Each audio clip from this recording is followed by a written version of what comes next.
Langite wiwit padhang. Bapak lan simboke Wakirah jagongan ngomongake Wakidi sing tekan saiki isih sesambungan karo Wakirah. Bapak lan simbok wis mantuk yen besoke Wakidi dadi mantune. Amargi Wakidi petel doyan gawean apa-apa gelem ditandangi. Ora rugi pokoke nek duwe mantu Wakidi. Bocahe sregep, rupane ya bagus, tur pinter. Ananging emane Wakidi ora tutuk le sekolah. Wong ora ana raga dienggo lanjut sekolah amargi ditinggal sedo wong tuane. Lan Wakidi ya isih duwe aji. Wakidi mutusake ora lanjut sekolah. Dheweke nyambut gawe kanggo ngragati adine. Arepa Wakidi mung lulusan SD, ananging bocahe dasare pinter lan sregep. Mula bapak lan simboke Wakirah mantuk karo Wakidi.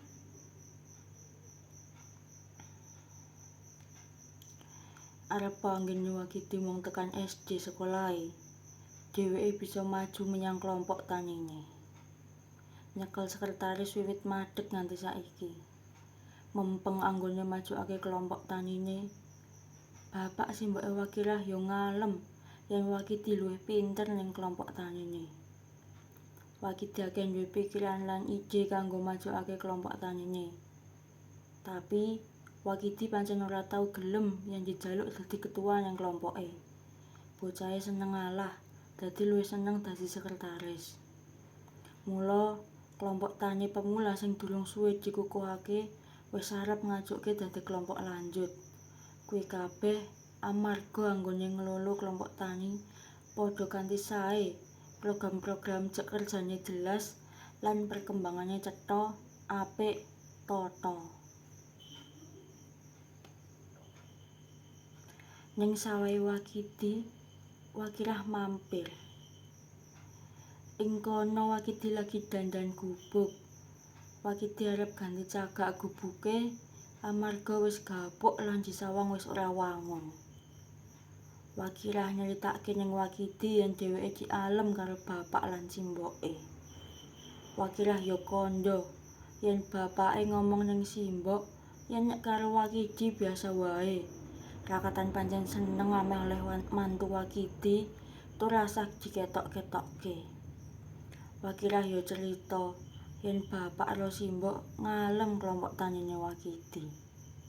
Wakirah banjur takon babagan kelompok tani, juk Wakidi ngandharake pitakonane Wakirah. Wakirah nunggoni Wakidi nganti tutuk le dandan gubuk, banjur duke bali diterke Wakidi. Amargi sadurunge Wakirah wis kandha yen simboke pengen ketemu Wakidi, mula baline banjur diterke karo Wakidi tekan omah. Ning omahe Wakirah, Wakidi ditakoni bapak babagan kelompok tanine. Wakidi banjur ngandharake ingkang ditakokke bapak lan simboke Wakirah. Sakwise ngandharake bab kelompok tani, Wakidi banjur pamit bali. Mula bapak lan simboke Wakirah saya bungah arep entuk mantu kaya Wakidi, sik sregep, bagus, ya pinter meneh.